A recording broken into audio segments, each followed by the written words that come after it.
Hello, everyone. I'm Sierra. And I'm Ashley. And this is your Weekly Dose of Wicked. On this day of Podcastmas, my favorite podcasters gave to me 12 poisonings, 11 eyeball pluckings, 10 sleepless weekends, 9 missing hobos, 8 awkward dates, 7 medical malpractices, 6 southern stabbings, 5 golden rings, a quadruple homicide, a few cryptic notes, 2 teenage dirtbags, and a lunatic ex-husband. Hello, and welcome to day 9. So glad to be here. You sound very glad. I am. Okay. I'm sorry. Let me pull myself together. That's what I tell my kids. Pull yourself together. Let me pull myself together. You ready? It's the 21st of December, which means that Christmas is in 4 days. Podcastmas is almost over. Sad, but also good. I'm not sad about it at all. Well, maybe sad for our listeners if they like it. I'm sure our listeners will be sad, but I'm so happy. Only a few more days. We can power through. Go back to our normal, scheduled weekly episodes. We're never doing Podcastmas again. That's not true. We're doing it again next year. Disagree. We are. We're going to do it. We'll do it different next year. Okay. All right. No promises. We'll talk about it in a year. Okay. Sounds good. All right. So today's episode is Nine Missing Hobos. I can't wait. Oh, I gotta sing the jingle. Yeah.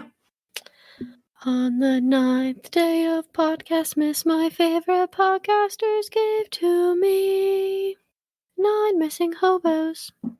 Is that kind of on tune today? It was a little bit better. Hey, but you know what? Before we get going, I want to say thank you to the listeners who bought us coffees on buymeacoffee.com/WDOW. Yes, that was very sweet. It was so sweet. We need coffee to survive these days.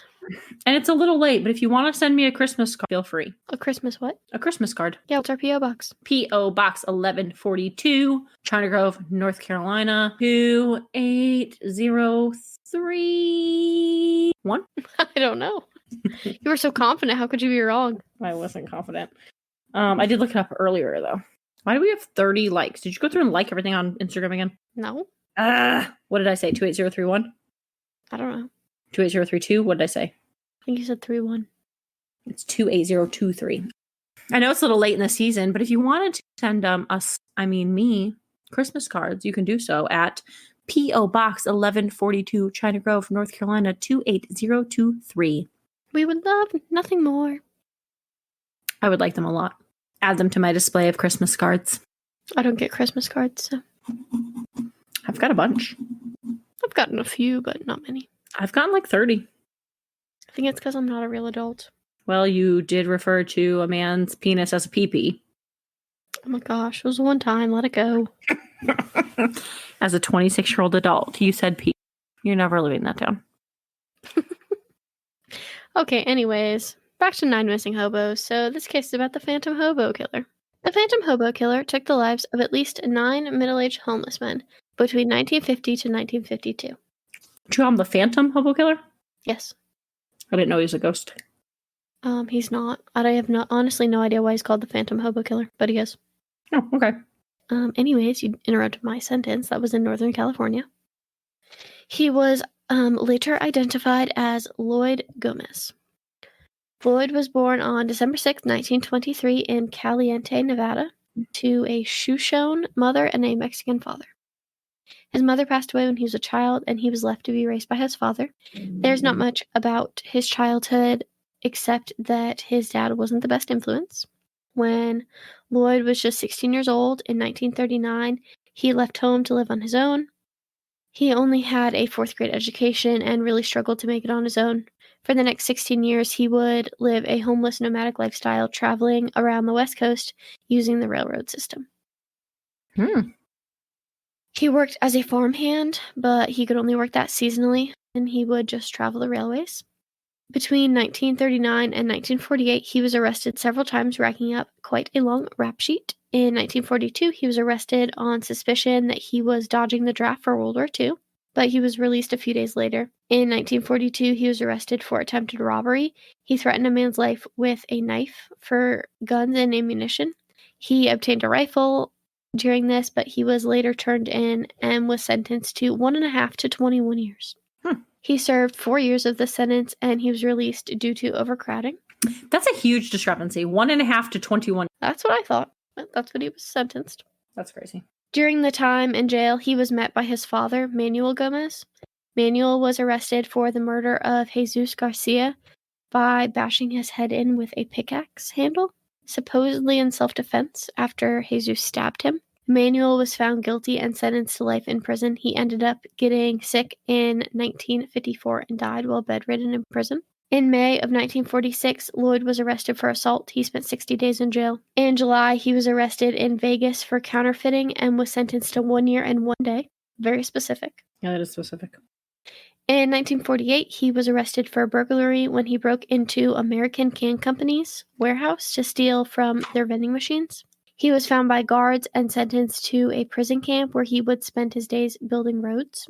One day during work, when the guards weren't looking, he slipped away and laid low for the next couple of years, escaped his prison camp. In 1950, Lloyd was arrested for vagrancy and spent 37 days in jail. What is Do you know vagrancy? what vagrancy is? No, I don't. That's why I asked what vagrancy is. Well, you were asking it as I was asking if you knew what it was. Anyways, it's basically being homeless. That's all it means. He went to So- jail for being homeless? Yeah, apparently that was illegal in the 50s. How in the hell can it be illegal to not have a home? That's a little, what's the word I'm looking for? Discriminatory. I agree. But in the 50s, apparently it was illegal, and that's what he went to jail for. And spent That's 37 days. That's stupid. I mean, he was obviously a horrible criminal, so it's fine, but like any normal person, like that's stupid. I mean, at this point, he didn't really do anything to be a horrible criminal, though. He was arrested multiple times. Okay, You yeah, literally but just he gave was- me like 30 arrests. I didn't give you 30, and they weren't like hurting people. It was like breaking and entering. He was still a criminal. Okay, but he was homeless. He was doing it for food. Ashley, are you defending a murderer right now? He isn't a murderer yet. Still So a no, hard I'm not defending. What was that noise? Mom, I don't know what she's doing. What is she, you know what she's doing? She's like like sneaking around. She's like this, and then she's like, don't put me off. We're leaving that in the podcast.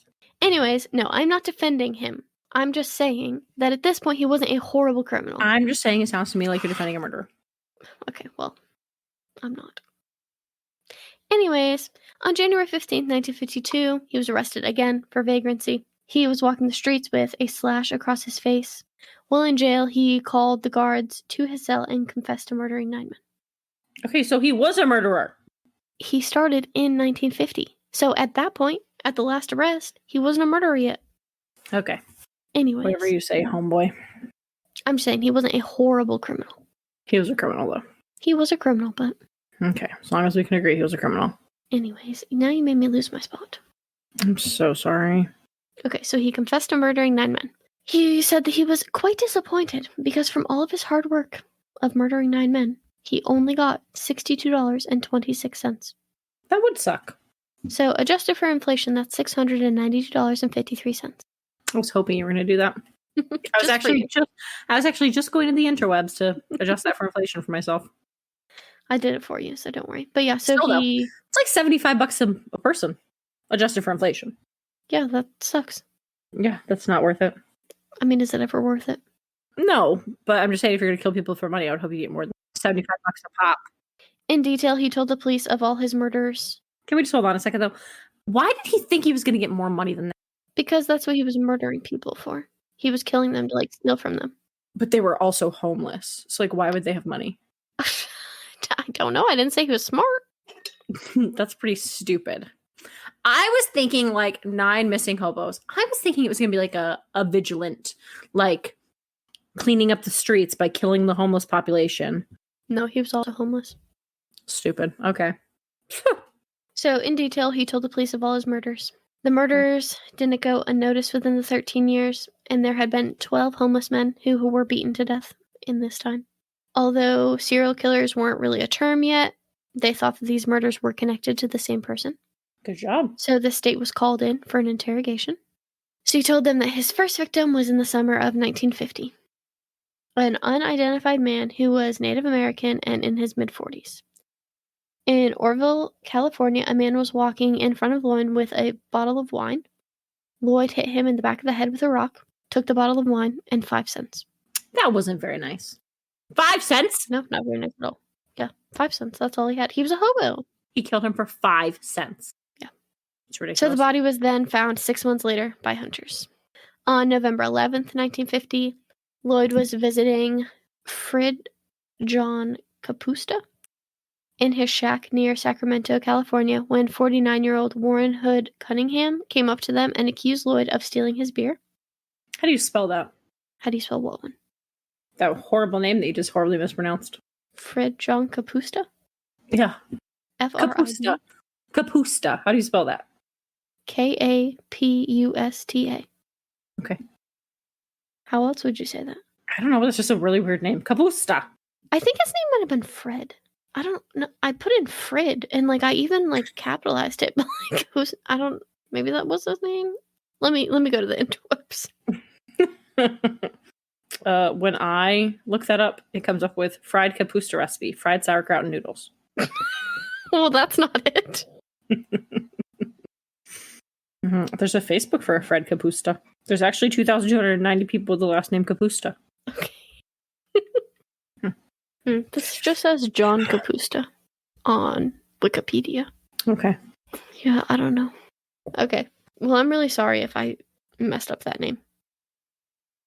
Visiting a friend, John Capusta. That's what I was trying to say.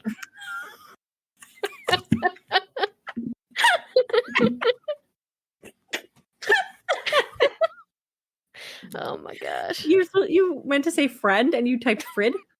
Yeah. I even capitalized it. I thought his name was Fred. No. Oh my gosh. So John Capusta, not Frid. See, that's what I was saying. I knew that you I knew you horribly mispronounced that name. You were like, Frid John Capusta. I didn't talk in that accent. Okay. So he was visiting his friend. Okay, but that's my Ashley is a moron voice. Okay. I have a lot of accents. Anyways. So he was visiting a friend, John. He was visiting Frid. Shut up. Oh, I'm so tired. Frid Capusta. I'm going to name my 4th-born child Frid. Okay. Well, anyways, he was visiting his friend in his shack when Warren Hood Cunningham came up to them and accused Lloyd of stealing his beer. Lloyd denied stealing the beer, which made him very angry that anyone would accuse him of stealing their beer.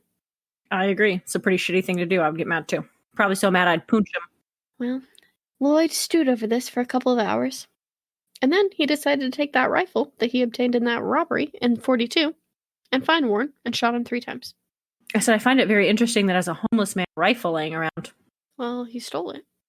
Well, I know he stole it, but it's just interesting that he was able to keep up with it. Oh, I know. As a homeless man, because I can't imagine he was just running around with it. He must have been. I don't know. So the only witness was John Capusta. Right. But he was blind. So he only heard the incidents. He didn't see it. So he couldn't say that it was Lloyd or not. Right. Makes sense. Lloyd then went on the run. He found himself in Mojave, California. Okay. That's probably not how you say that one either, but whatever. No, I think that's exact pronunciation. I've been there before. Oh, okay. No, you haven't. Anyways. No, I haven't. I'm just kidding. On November 18th or 19th, he came upon Earl Franklin Woods, 50 years old, and asked him to borrow a match. Earl refused, and Lloyd didn't like that, so he bludgeoned him to death with a large rock. For refusing to let him have a match? Yes. Okay, Ashley, you were defending a hard. This guy's a psychopath. He's a horrible. I was defending him before he was a horrible criminal. Now he's a horrible criminal. Then he was not. He was doing petty things. Mm-hmm. Anyways, in this murder, he only obtained a few cigarettes. Not even any money? Nope, just cigarettes. Okay, so far this dude's only gotten 5 cents. Why does he keep killing? I don't know. Apparently he thinks at some point it's going to turn around for him. Okay. On May 26, 1951, Lloyd came upon Elmer Cushman sitting in a rail car. He beat him to death with a large rock and pocketed $16.50. 10 days later, on June 5th, he came upon an unidentified man sleeping in the railway.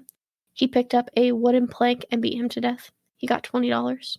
On June 22nd, 1951, in Merced, California, 60-year-old George Jones was walking into a hobo camp to find a spot to set up. Lloyd snuck up behind him and bashed him in the head with a rock, fracturing his skull. On him, he found $24.50, which was the largest sum that he obtained during any of his killings. Yeah. On July 17th, 1951, in Roseville, California, Lloyd was wandering the tracks when he saw 40-year-old Arvid Ostland sleeping. He dropped a large rock on his head. On him, he found $1. This guy's violent, man. Yeah. And, he doesn't even use real weapons. And barbaric. Yeah, Yeah. rocks, wooden planks, ugh. Yeah. He's a scary dude. Terrifying. On August 16th, 1951, 46-year-old Roy Chester Hansen was sitting in a railroad car when Lloyd came up behind him and dropped a large rock on him. Lloyd says that he can't remember if he got any money from him or not. On August 16th, on August 18th, 1951. Sorry. On August 18th, 1951, there was an unidentified man in his underwear. Lloyd beat him to death with a brick, and he took 21 cents from him. Most of these victims were discovered within the same day or fairly quickly after being murdered. The homeless community in California at the time tended to live in jungles or communities, and they tended to look out for one another. The railroads were also very busy in those days, so workers on the railroad came upon the bodies pretty quickly. Even with his confession of killing 9 men, he was only tried and convicted for 1. Warren Hood Cunningham was the only victim that he shot. This was because the case had the most evidence. There was a witness that even though he was blind and didn't see anything, he identified Lloyd by his voice. Lloyd told the courts that his motive was simply to get money to eat. The defense tried to get Lloyd's trial moved because they said that it was impossible for him to get a fair trial with all of the local publicity, and the judge refused, and in June of 1952, the trial began. In typical Lloyd fashion, he noticed that the guards had opened the door and he tried to flee the courtroom, but was stopped. He was found guilty and sentenced to death on June 10th. He was transferred to San Quentin prison to await his execution, and October 15th at 10:53 a.m., he was given his final interview and meal. During the interview, he was nonchalant and cold. He once again admitted to the 9 murders, and when asked if he was scared, he simply said, "Scared? Nah, I ain't scared." He told them that in all of his time in prison, he didn't have any letters or visitors because he had no friends, and he didn't want any friends, and he didn't need them. His last meal was fried chicken, fried potatoes, peas, tomato, and lettuce salad, toast, apple pie, and coffee. The next morning, he made his walk to the gas chamber. He showed no emotion, and reportedly his last words were, "I don't want to live no more." At 10 a.m. on October 16th, 1953, at only 29 years old, Lloyd Gomez was executed by the gas chamber. That is all. I don't know how I feel about that case, actually. I don't know. I mean... Don't hate me, but I kind of felt bad for him at the end. I know. I mean, he's a horrible, awful person. He beat people with rocks. I also imagined he was a little like an old man. He was 29, so... Yeah, I don't know. I mean, he sucks. He's a terrible person, but, he was on his own from 16 to 29, and he was just struggling to survive. Yeah, I mean, I don't think he should have murdered people for the $60 he got, but... No, he should not have. And, this was the 50s, so... Times were really tough. And his mom died when he was a small child. And then his dad was a murderer too. Right. Yeah, I don't love that. I don't like that case. No, he's a piece of shit, but at the same time... It makes me feel like a sociopath when I feel bad for murders. Yeah, I agree 100%. Every once in a while, you get one that you feel bad for. Yeah. Because he was terrible. I mean, he killed people in a very vicious... He was awful. Beating people with way. rocks. Blech. Blech. Hate that. He was very, barbaric. I don't like it. No. I don't like it one bit. Not a fan. Nope. No, but it really surprised me when I started, looking into the case that it was a homeless man who killed homeless men. Yes. Because that's not what I thought was going to be the case. Me neither. So, yeah. That wraps up day 9. That it does. On that note, we'll catch you tomorrow when we cover 10 Sleepless Weekends. All right. Have a good day. You too. Bye. Bye.